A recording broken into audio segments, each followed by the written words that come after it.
Hello, Dr. Mintz here. This is a very unusual case. Very unusual. Right now here looks like a localizer image, or a scout image, just to see if we have adequate contrast or whatever.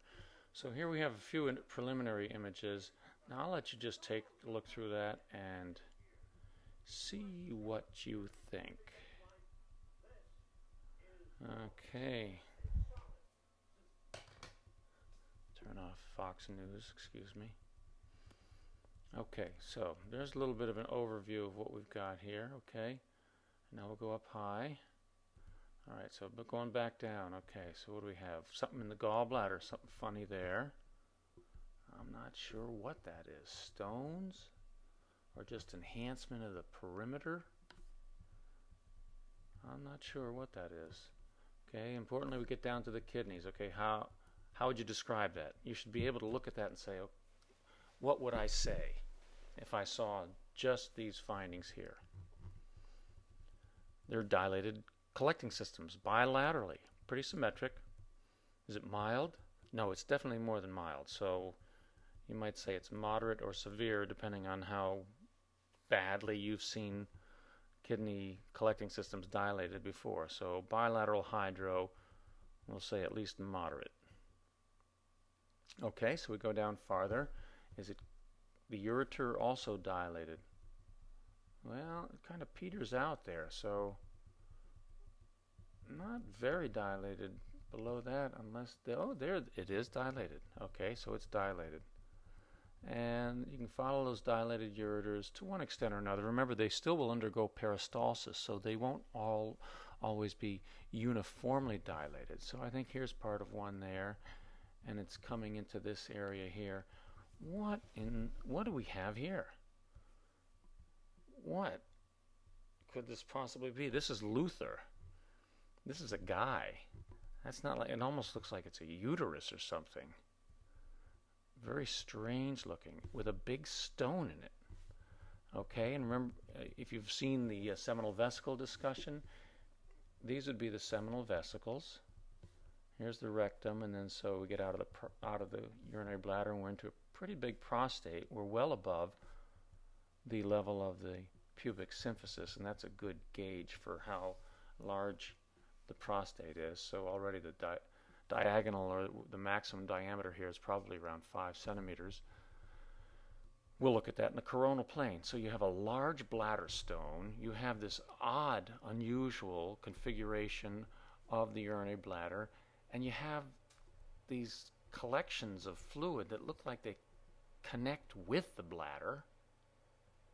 It's just too weird to believe. It's just, what in heaven's name is going on here? All right, let's go to the coronals.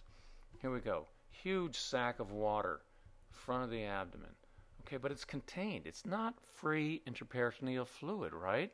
If it were, it would be sloshing around between the loops of the bowel in the leaves of the mesentery.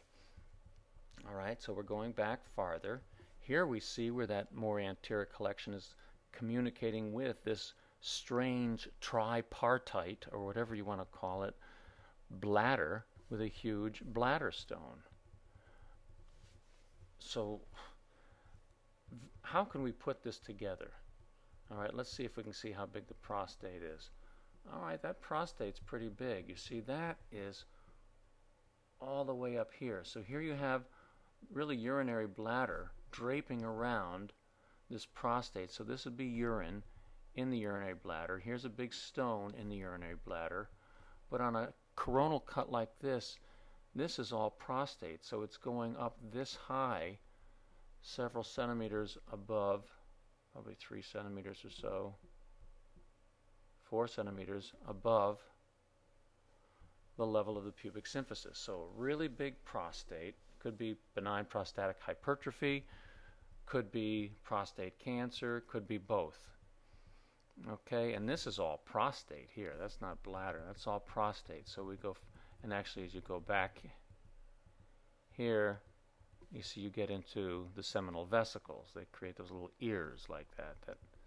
Okay, so My theory, and look at the collecting systems here are dilated, look at the ureters, look how much more clearly you can see the continuity and dilatation of the ureters on a coronal image.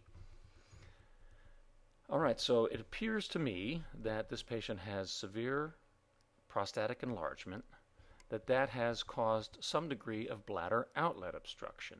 When that happens, the bladder wall hypertrophies and the muscular wall thickens. That clearly has happened. Why it evolved to this degree of septation, or any septation for that matter, I'm not sure. But the stasis that occurred because of the bladder outlet obstruction predisposed to the formation of a stone. Anytime you have stasis somewhere in the renal collecting systems or ureters or bladder, you have an increased chance of forming stones. Okay, this is like a robin's egg here.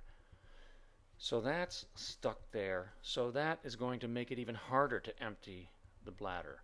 So I propose that the bladder got very dilated at some point and ruptured. And it must have ruptured off to the right anteriorly and somehow walled itself off. Okay, so we're going to go down here. So here is that strange uterine-looking urinary bladder. And here it is communicating with this collecting system here, or this part of the collecting system. Here's, I'm sorry, the bladder is emptying out into this collection here. And for some reason it's remaining kind of walled off from everything else. So somehow some inflammation happened, it's long standing, whatever, and maybe it started out real small and it got bigger and bigger and just developed some fibrosis around it. I don't know, because I have never seen this or anything like it before. And here it is extending all the way up there. So just a very strange finding. And of course the hydronephrosis and hydroureter both came as a result of the bladder outlet obstruction. And notice how, because it's long-standing, you can tell it's long-standing in several ways in this case, but the fact that the renal cortex is enhancing fairly well is an indication that it is a long-standing obstruction.